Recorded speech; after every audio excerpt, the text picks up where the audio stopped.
Hola a todos, ¿cómo están? Bienvenidos a un episodio más de Charlas que facilitan tu vida. Y al día de hoy tengo un invitado muy especial, es Alejandro Longi, que es maestro en administración y especializado en finanzas con más de 25 años de experiencia.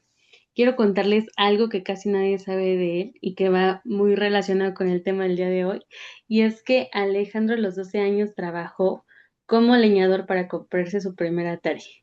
Así que desde niño él entendió lo que es ganarse y administrar el dinero. Para mí Alejandro es alguien que baja todos estos temas complejos a un lenguaje cotidiano, y hoy vamos a hablar de inversiones desde cero y cómo saber qué tipo de inversionista eres, que es justamente donde la mayoría nos atoramos. ¿O no, Alex? ¿Tú qué crees? Efectivamente, es ahí lo que primero que hay que saber antes de invertir, conocerse a sí mismo para justamente pues entrar en un mundo que puede darte muchas satisfacciones, pero también muchos dolores de cabeza. Muchas gracias, Jesse, por la oportunidad. Gracias de dejarme acercarme a más público, público nuevo para cambiar la cultura financiera en México. Y para los que no saben, Atari pues, es una consola, es el bisabuelito del Nintendo y del PlayStation y de todos esos de ahora. Pues ya está. Ya les dije mi edad. Muchas gracias. Siempre hay cosas muy buenas que aprender de todos, ¿no? Así es. Y, y por qué, cuéntanos, ¿por qué es hoy es tan importante hablar de inversiones, incluso para personas que van empezando o desde cero? Pues mira, por muchas razones. La primera es que cada vez el Estado mexicano, a pesar de esfuerzos de las últimas fechas, pues cada vez ha dejado más desprotegido a lo que son los habitantes, a lo que son los ciudadanos, ¿no? Entonces antes teníamos una pensión garantizada por el gobierno que te podía pues dar un buen nivel de vida, mantener un buen nivel de vida. Lamentablemente ya no, porque esos sistemas de pensiones son incosteables, son carísimos. Entonces realmente iban a llevar a una crisis, a una bancarrota, a lo que es el Estado. Y pues esto la verdad se empezó a ver desde hace muchos años y pues se empezó a implementar lo que es el sistema privado de pensiones, lo que son las famosas AFORES, en lo que cada quien ya se tiene que ver por su futuro, como diría mi abuelita, rascarse con sus uñas y empezar a ahorrar y juntar dinero suficiente para tener una pensión digna. Ahora, lamentablemente estos modelos tampoco han sido una solución, pues de lo más correcta o de lo que abarque realmente todas las necesidades, porque se dio la sorpresa de que la esperanza de vida en muchos países, incluido México, ha aumentado mucho. Antes llegamos a los 65, 70 años, ahorita estamos llegando a los 80, 85 años. De hecho, se espera que las nuevas generaciones, las que ahorita están trabajando, tienen 30 años, los millennials, los centennials, pues anden llegando a 85, 90 y hasta 100 años.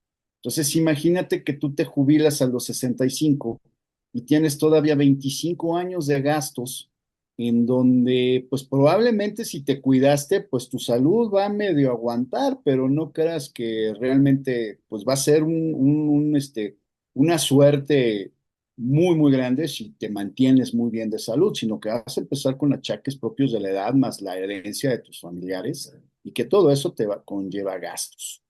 Entonces, ese es el tema por el cual sí es necesario empezar a invertir y conocer desde ahorita para saber cómo planear de manera individual nuestra vida financiera y que sea algo que no nos cause estrés al final. Sí, porque además todo esto que nos estás comentando, como la salud, el hecho de vivir tantos años implica gastos, ¿no? De vivienda, de ropa, alimentos, que no solo es vivir más, sino también sostener durante todo ese tiempo el nivel de vida que llevemos, ¿no? Ah, Entonces, así es. es muy, muy buen dato esto que nos estás comentando. Y hablando del tema del día de hoy, de qué son las inversiones, ¿nos podrías comentar de manera muy simple qué son las inversiones? Cuando hablamos de inversiones, ¿a qué nos referimos realmente? Claro que sí, mira, pues las inversiones es prácticamente poner a trabajar un dinero que ahorita tienes en lugar de gastarte. Y es ponerlo a trabajar para ti, para que te genere a su vez rendimientos o más dinero. Hay muchos tipos de inversiones. Hay inversiones inmobiliarias, Hay inversiones financieras o inversiones bursátiles, hay inversiones incluso en obras de arte. Las inmobiliarias pueden ser casas, terrenos, pueden ser comercios. Y las bursátiles, pues es invertir en acciones o inversiones en negocios, no necesariamente tienen que ser en acciones de empresas grandes que cotizan en bolsa. Tú puedes invertir en un pequeño negocio con su riesgo respectivo, puedes tener inversiones de largo plazo. O sea, el mundo es el límite o el cielo es el límite en cuanto a características de inversiones, porque hay de corto plazo, hay de mediano plazo, hay de largo plazo, hay con poco riesgo, con mucho riesgo. Y aquí justamente el chiste es conocer las bases de todos estos tipos de inversiones, más que nada para saber qué es lo que mejor se acomoda a tu cartera, a tu manera de ser, a tu perfil y a la situación por las que estás pasando en estos momentos. Entiendo. Oye, entonces si tenemos el dinero debajo del colchón, ¿eso simplemente es ahorrar? Eso sí, efectivamente es ahorrar, guardar el dinero, pero no te va a servir de mucho porque el dinero es un sistema, o el sistema financiero en todo el mundo es un sistema dinámico, constantemente está cambiando. Y hay un monstruo que se llama inflación, que pues golpea siempre a todos los bolsillos. Y si tú dejas guardado el dinero bajo el colchón, permites que ese monstruo se coma el poder adquisitivo de tu dinero. Entonces, no es que tengas 1 millón de pesos, sino lo que puedas comprar con ese 1 millón de pesos. Entonces, en México hace muchos años, hace yo creo que unos 40 años aproximadamente, sí, 40 años, pues había momentos en los que los señores o los trabajadores ganaban millones de pesos, pero no podían comprar más allá de un coche, o no podían comprar más allá de unos muebles, porque los muebles también valían millones de pesos. ¿Sí? Entonces, oye, es que, pues vale, tengo 20 millones de pesos o tengo 50 millones de pesos, sí, pero ¿qué vas a comprar con eso? ¿Ok? Si tu casa vale 300 millones de pesos, pues ya no pudiste comprar otra casa igual, aunque tengas los 50 millones de pesos. Y eso es lo que hace la inflación, es el aumento constante y generalizado del precio de los bienes y servicios y que se va comiendo justamente el poder adquisitivo del dinero, por lo cual es lo bueno invertir para que sigas o que siga adelante o siga creciendo tu dinero y no pierda poder adquisitivo. Ok.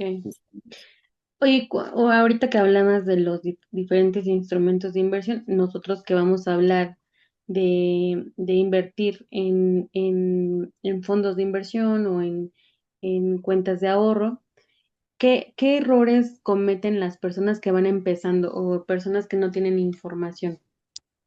Mira, justamente el primer gran error es meterse a instrumentos que no conocen o no informarse previamente. Ese es el primer gran error. Es que te invito a un rendimiento, te invito a un instrumento que es súper seguro, pero te da el 10% diario, ¿no? Perdón, primera premisa de las finanzas es a mayor rendimiento que tú quieras, mayor riesgo vas a incurrir. Entonces, si tú quieres grandes o quieres esperar grandes ganancias, debes incurrir a grandes riesgos. Entonces, es el primer error de no conocer los diferentes instrumentos. Dos, otro gran error, copiarle al vecino. Es que lo que yo vi que mi vecino hace, yo lo quiero hacer igual. Sí, pero a lo mejor tu vecino es mayor que tú, gana menos que tú, o gana más que tú, o está en otra situación de la vida. Él ya es casado, tú eres soltero. Él tiene otra situación de vida que es diferente a la tuya, pero tú quieres hacer lo mismo que él. Entonces es como ponerte la ropa del vecino prácticamente. Si él es más alto, chaparro, gordo, flaco, ya todo eso igual te va a afectar o esas diferencias te pueden afectar en las inversiones. Y También puede número ser el tres, monto, ¿no? en los montos también, invertir demasiado o mucho en un solo instrumento también, o invertir muy poco. También decir, pues con 100 pesitos no me duele, pero 100 pesitos nunca vas a llegar a ningún lado, ¿no? Está bien para empezar, pero tienes que hacerte el compromiso de hacer otros cambios en tu vida para que tú puedas empezar a ahorrar más y entonces sí llegues a las metas que quieres en tiempos razonables, ¿no? O sea, que no llegues en 20 años o en 30 años, pues es que el coche que quería, pues en 30 años, a lo mejor en 30 años el coche que tienes ya ni existe, ¿no? Ya está descontinuado o es pieza de museo, ¿no? Ujú, Entonces, sí, son cuestiones de los errores comunes. ujú. Discúlpame, te interrumpí cuando ibas a decir el tercero, que nos No, ibas a comentar. el tercer error, pues justamente es invertir poco o invertir mucho. ¿Qué otro error te podría decir? No diversificar. Bueno, también creo que era ese de no de todo meterlo en un solo instrumento. Eso no es muy sano. Y no conocer tu perfil de inversionista, que creo que más adelante lo veremos, es conocer qué tan adverso eres a los riesgos. Y esto no quiere decir que tengas un diplomado o una maestría en finanzas. Eso de tu personalidad, edad, gastos, ingresos, de otras características es donde tú puedes determinar qué tanto riesgo puedes incurrir en inversiones y por ahí es por donde puedes ir empezando. Ok, entonces Alex, en conclusión, los errores que las personas hacen generalmente cuando empiezan a invertir es que concentran todo su dinero en un solo instrumento o en una sola inversión, invertir Ujú, en instrumentos que desconocen y ujú, nunca hacerlo, ¿no? exactamente. Entonces, oye, y para estas personas que nos escuchan o que nunca, incluso puede ser que nunca han invertido, ¿nos puedes comentar acerca de los tipos de inversionistas que existen? Claro, claro que sí. Bueno, pues mira, dependiendo de la personalidad del inversionista y de sus características, pues tienes grados, dependiendo del autor, ¿no? Pero puedes tener desde, siempre empiezan con el inversionista conservador, luego puede ser un inversionista moderado. El inversionista conservador siempre invierte en instrumentos de bajo riesgo y de corto plazo, quizás mediano plazo estoy hablando de máximo 3 años.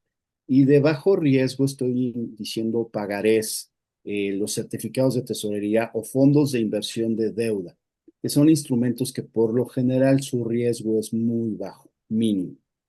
Y el 90-95% de su cartera está invertida en ese tipo de instrumentos. El inversionista moderado trata de combinar lo mejor de los dos mundos. A lo mejor un 30% ya lo tiene en riesgo. ¿Qué quiere decir? En acciones en directo. Se mete a lo mejor en monedas como el dólar, monedas fuertes, el dólar, el euro, y se mete también en fondos de inversión de renta variable. Los fondos de inversión de renta variable, el fondo al final es una empresa, por lugar de invertir en activos como fábricas o maquinaria o automóviles o inventarios, lo que va a hacer es invertir en instrumentos financieros. Y todo esto regulado por la Comisión Nacional Bancaria de Valores, lo cual te da mucha seguridad de que no te van a llevar al baile, de que no vas a perder tu dinero. Ujú. Entonces, ¿qué sucede? Que los instrumentos, o perdón, los fondos de deuda, pues invierten en CETES o en pagarés o en certificados bursátiles y bonos de empresas enormes y del gobierno federal. Entonces, el riesgo de quiebra es bajo realmente, muy bajo. Ya los de renta variable, también el riesgo es bajo porque invierten en empresas enormes. O sea, estamos hablando de corporativos, de transnacionales, de un Amazon, de una Tesla, de un Walmart, que pues para que quiebren es porque sí puede haber muy mala suerte o malos, pésimos manejos que no suele, bueno, no suele pasar, sí ha llegado a pasar, pero no suele pasar y también de una pésima administración que el mismo gobierno y los mismos accionistas mayoritarios no lo van a permitir. Lo que sí vas a sufrir en los fondos de renta variable y en las acciones son las famosas minusvalías, que son pérdidas temporales. Yo invertí 100 pesos en acciones y pasado mañana puedo tener 80 pesos, puedo tener 70 pesos. Oye, ¿pero por qué? Porque las acciones bajaron de precio.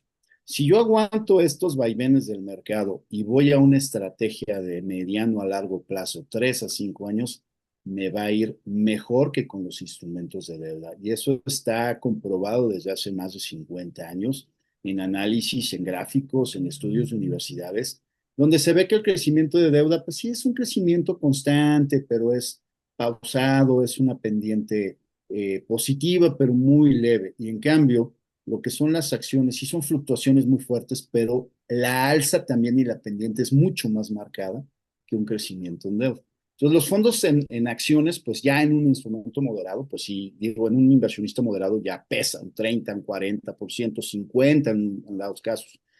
Y el agresivo o el especulativo, pues tiene desde el 60 hasta el 90% de su cartera en acciones, en instrumentos de renta variable. Por eso se les dice renta variable, porque un año puedes ganar mucho, en otro año puedes perder también mucho, pero si promedias, te debe de ir mejor siempre que lo que es de deuda, generalmente. Entonces, ahí es donde ellos siempre van a tratar de ganar más.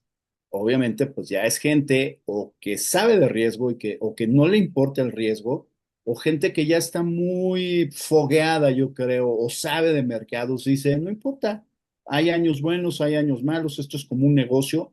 En un negocio un año te puede ir muy bien, otro año te puede ir muy mal, dicen, pues me aguanto, me espero, no hay ningún problema. Oye, entonces, por ejemplo, si yo tengo un recurso que es mi fondo de emergencia, mejor me voy por la parte conservadora. Así es. Y si ya tengo un extra que no sé que no lo voy a ocupar, a lo mejor, ¿qué será para un moderado, qué plazo será conveniente? 1, 2 años o más. Yo creo que unos 3 años mínimo Tres para un años. abogado está muy bien. Ya Ok, a partir de 3 años, de 3 a 7, está bien como ok. como una estrategia moderada, porque ahí también puedes perder oportunidades por no invertir un poquito más en renta variable. Pero siempre, yo siempre te voy a recomendar, yo no te puedo recomendar instrumentos, nunca lo voy a hacer, pero siempre te voy a recomendar, ve con un asesor financiero de tu confianza. Siempre hazlo. O sea, Ok. oye, es que me dijo Alejandro Longi esto. Bueno, sí, Alejandro Longi, pero siempre pregúntale a tu asesor de confianza porque en el mundo o en el mundo de las finanzas es como el Big Brother, ¿no? Las reglas cambian. Y mañana puede ser que una inversión era muy, muy, muy buena, pasado mañana ya no lo es.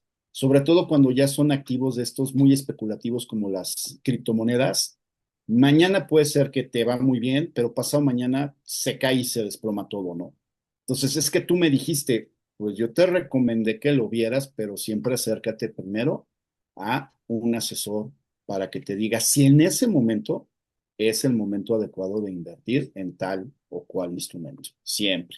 Bueno, yo te preguntaba porque hace un ratito nos comentabas em, sobre que tampoco podemos copiarle, ¿no? Al vecino el tipo de inversión que tiene porque no es lo mismo que vamos a necesitar. Entonces entiendo y esa parte, pero cuando te preguntaba del plazo es como para darle a entender también a la audiencia, ¿no? De que se dé una idea, o sea, para que digan, bueno, si este dinero lo voy a necesitar en un año, que de plano no se metan en instrumentos de renta variable o inversiones como tú dices, ¿no? En donde les ofrecen un rendimiento alto, porque generalmente ese tipo de inversiones es para que lo dejen a largo plazo. Así Ujú. es, así es. Sí, efectivamente. Mira, de lo que dices del fondo de emergencia, retomándolo, siempre debe de ser de 3 a 6 meses de tu ingreso bruto. Ya que logras esa primera meta, entonces sí ya podemos sentarnos o sentarte con tu asesor financiero y decirle, oye, es que, pues de aquí, ¿qué es lo que quieres hacer? No, pues que quiero el enganche en mi casa, me quiero ir de vacaciones, pero me quiero ir a Europa, por ejemplo, me quiero ir a Japón, ¿no? No, es que me quiero cambiar de coche. Ah, entonces sobre eso, pues el asesor ya te puede ir orientando y decir, mira, vamos a hacer esta combinación de fondos, instrumentos, lo que ellos tengan a la mano y sobre eso, que sobre todo tú estés tranquila, que no estés con el Jesús en la boca de mañana, híjole, ¿qué va a pasar mañana si tal presidente o tal gobierno o en tal país se agarran del chongo y empieza una guerra, ¿no? Y entonces todas mis inversiones se vienen para abajo. Entonces, ¿por qué ha pasado? Y ahorita el mundo está muy convulso. Entonces, sí hay gente que le entra y a río revuelto ganancia de pescadores, pero si tienes el hígado y el sueño tranquilo y pesado para aguantar y decir, no importa, pues mañana me recupero. Pero si no, buscar lo que te dé seguridad y sobre eso tú estar tranquilo, más que nada. Bueno, algo que entiendo con lo que tú recomiendas ahorita es que no invertamos todo nuestro recurso en una sola inversión, ¿no? Así es, Y nuestro perfil puede cambiar con el tiempo, o sea, es decir, yo inicio hoy conservador y después me puedo ir a uno moderado o agresivo. totalmente, totalmente. Generalmente es al revés. Cuando eres joven, empiezas con, o debes de empezar con una estrategia muy agresiva, porque tienes tiempo, porque el tiempo trabaja a tu favor, o sea, tienes mucha vida por delante. Entonces puedes aguantar caídas del mercado, crisis, problemas, y te vas a acabar recuperando. Ya una persona de cierta edad, como yo comprenderé, pues ya debería de moderarse. Hay gente que no. Hay gente que a unas ciertas edades, 70 años, dice, no importa y le entro, pero ya están más que fogueados, ya tienen muchos años en el mercado y me ha tocado trabajar con ellas. Pero el deber ser es, ¿sabes qué? Conforme va avanzando tu edad, te vas yendo cada vez a un esquema más conservador, porque una pérdida de dinero te puede, pues ya no te va a dar tiempo más bien de recuperarte. Ese es el riesgo, ese es el problema. Ok, Ale. Oye, ¿y cuándo conviene una cuenta bancaria que genere rendimientos? Desde que empieces, cumplas 18 años de preferencia, o sea, tu nombre, empieces a generar rendimientos y empieces a aprender lo más pronto posible, es lo mejor. Cuentas bancarias, que empieces a ver cómo funcionan, sobre todo la matemática financiera, que no es gran ciencia, o sea, ni siquiera te metes con derivadas ni integrales, nada de eso, es nada más multiplicar, dividir y a lo mejor potencias, aplicar potencias y raíces cuadradas, bueno, raíces más que raíz cuadrada. Eso es lo que te vas a enfrentar, porque una calculadora científica la haces, con un Excel la haces. Entonces, yo creo que desde ese momento puedes empezar y ver cómo se comporta el dinero y cuánto vas ganando y que tú empieces a hacer los propios cálculos, que ya te lo hace cualquier sistema. Te lo hace el Excel, te lo hace cualquier cosa, pero que tú lo vivas para que empieces a ver y sobre todo aprendas a comparar eso que ganas contra el indicador que platicamos, la inflación. Si tu rendimiento es menor que la inflación, estás perdiendo y le estás haciendo el caldo gordo a la institución, la que sea, banco, fondo de inversión, aseguradora, lo que sea, le estás haciendo el trabajo. Pero si ganas más que la inflación, por lo menos vas por buen camino. O sea, es una buena señal. Ok, para empezar a invertir en fondos de deuda o de renta variable, aproximadamente qué monto debemos considerar. Mira, hay instituciones que te aceptan desde 100 pesos, desde 200 pesos, acércate a la institución de tu preferencia, pero hay instituciones que sí te pueden pedir 30,000 pesos, por ejemplo, 50,000 pesos. ¿Por qué? Porque a veces meten otros productos adicionales. Pueden meterte un seguro de vida, pueden meterte un fideicomiso. Los fideicomisos son bichos muy raros que luego la gente les da miedo, pero es simplemente un blindaje adicional para que no te quiten el dinero en una demanda, por ejemplo, en una demanda de divorcio, por ejemplo, en una demanda laboral, una demanda civil, no te lo pueden quitar, salvo que demuestren que de veras estás haciendo un chanchullo o estás en la lavandería con todo, ¿no? Pero es muy difícil. Entonces sí te piden montos más grandes porque para ellos no es rentable abrirte una cuenta de 100 pesos, por ejemplo. Y otras veces estos instrumentos sirven como planes personales de retiro. Entonces, ¿qué va a pasar? Que te va a ayudar, pero para deducir impuestos y justamente como un complemento a tu Afore, para que no te quedes con pues, la renta, bueno, la pensión universal o la pensión esperada, que es de 3,000, 4,000 pesos, que te va a tocar, que no te va a servir para nada, 4,000 pesos mensuales. Un joven creo que gasta el doble de eso, ¿no? Entonces, imagínate, esa persona ya con achaques de la edad y todo, que gane 4,000 pesos, además de pagar luz, renta o mantenimiento o lo que sea. Entonces, ese es por lo que se diseñaron los planes personales de retiro ya desde hace muchos años.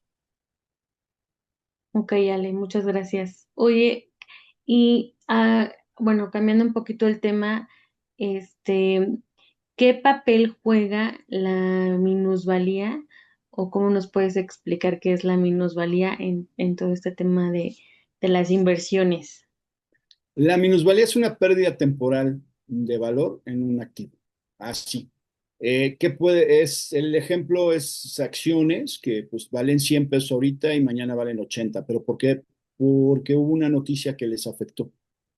¿Qué puede pasar? U otro ejemplo, pues tú compraste una casa en un cierto lugar de la ciudad y iba bien, ibas ganando una plusvalía, justamente que es lo contrario de la minusvalía, pero de repente ese barrio pues lo descuida el gobierno, se vuelve barrio bravo y entonces tu casa pues empieza a perder valor porque nadie te la quiere comprar. Dices, no, no te la compro. ¿Por qué? Pues porque al lado de tu casa hay una casa abandonada y ahí se juntan para hacer destrozos los malandros o ahí se mete gente a drogarse, ¿no? Luego se dice y no pasa nada, ¿no? O es que hay una alta criminalidad o tu casa perdió valor porque ya está vieja, ¿no? Entonces es que me conviene más y me sale al final más barato comprar por la misma cantidad un departamento o una casa nueva que la tuya, porque me voy a tardar más en meterle mantenimiento a la casa nueva que a la tuya. Entonces la tienes que abaratar, es una minusvalía. Ah, pero resulta que tú le metiste dinero. Ah, pero resulta que ya corrieron o agarraron a todas las pandillas, las metieron a la cárcel. Ah, resulta que repararon todas las calles, estaban todas feas, con baches, ya las bachearon. Ah, pues resulta que ¿cómo se llama? Pusieron un centro comercial a la vuelta. Entonces todo eso sube de valor las propiedades y entonces ahí empiezas a tener plusvalías. Entonces, en el caso de las acciones es lo mismo. Resulta que la empresa le fue mal. ¿Por qué? Porque tuvo un mal año, el director cometió errores o el sector salió golpeado o no ganó los contratos que esperaba. Pero de repente o al siguiente año lanza un nuevo producto, gana más contratos o al sector le va muy bien o el gobierno las apoya y entonces otra vez empiezan a subir el precio de sus acciones y entonces tienes plusvalía. Ok, muchas gracias, Ale, que nos comparte estos tips que son muy importantes y esta información para que aprendamos que invertir no solo es para expertos, sino que también es para quien está dispuesto a ordenar su dinero, Claro ¿no? que sí, claro, claro. Oye, y para cerrar, ¿tú nos podrías compartir alguna experiencia con algún cliente que le haya cambiado mucho su vida financiera, derivado de de cuando entendieron de cómo invertir? ¿Nos podrías compartir un ejemplo? Pues mira, varios, de hecho varios, porque pues algunos empezaron a ahorrar así mal y de malas, pero esa es la primera parte. Luego hay planes de aportaciones mensuales que luego se le hace a la gente como que no, pero ¿por qué voy a aportar cada mes? Pues es que es como si pagaras la luz, la tienes que pagar cada bimestre, ¿no? Bueno, aquí es cada mes, ¿no? Pero cuando logran capitalizarse, dicen, ah, mira, es que logré juntar dinero para comprarme y dar el enganche en mi casa. Así me pasó hace muchos años con un cliente que logró capitalizarse, juntó dinero, se compró un coche. Y otra cliente juntó y pues pudo comprarse un departamentito en otra ciudad y hacerlo de esto de Airbnb. Entonces sí he tenido experiencias muy gratas de gente que ha logrado juntar dinero para poder utilizarlo en otros proyectos y seguir ahorrando y seguir juntando. Muchas gracias por compartir. Oye, si te parece bien, te voy a compartir un resumen de lo que entendí. Tú me das palomita o me corriges, ¿te parece? Claro, claro, claro. Entonces, cuando empezamos a invertir, Ujú. si, si tenemos un fondo de emergencias o si es ahora sí que nuestro monto de defensa contra imprevistos, nos convendría una cuenta bancaria, ¿no? Sí, Si nosotros ya, si nosotros ya tenemos un fondo que no es el de emergencias, es algo extra y que no lo necesitamos inmediatamente, podríamos hacerlo en un fondo de deuda que es a mediano plazo, ¿no? sí, Y si nosotros ya tenemos otro monto que de plano sabemos que decimos, no, esto yo no lo voy a ocupar ni en 5 años, ujú. entonces ya podríamos invertir en una estrategia de inversión de renta variable, en Así es, donde, y en que incluso que sabemos que podemos tener minusvalías, que era lo que nos comentabas que significan las minusvalías, ¿correcto? así es. Ok, perfecto. Pues bueno, te agradezco muchísimo el tiempo y que hayas estado aquí conmigo para compartir con mi audiencia y que podamos contarles esto. Sobre todo que nuestro objetivo es que las personas vayan tomando mejores decisiones con información, sin miedo y que vayan construyendo un futuro más sólido, ¿no? Claro, sobre todo. Sí, Va que pues va. muchas gracias, un gusto saludarte y nos vemos en la próxima. Claro que sí. Ahí estamos en contacto, mi estimada Jess. Nos Por vemos. supuesto. Bye. Gracias. Bye.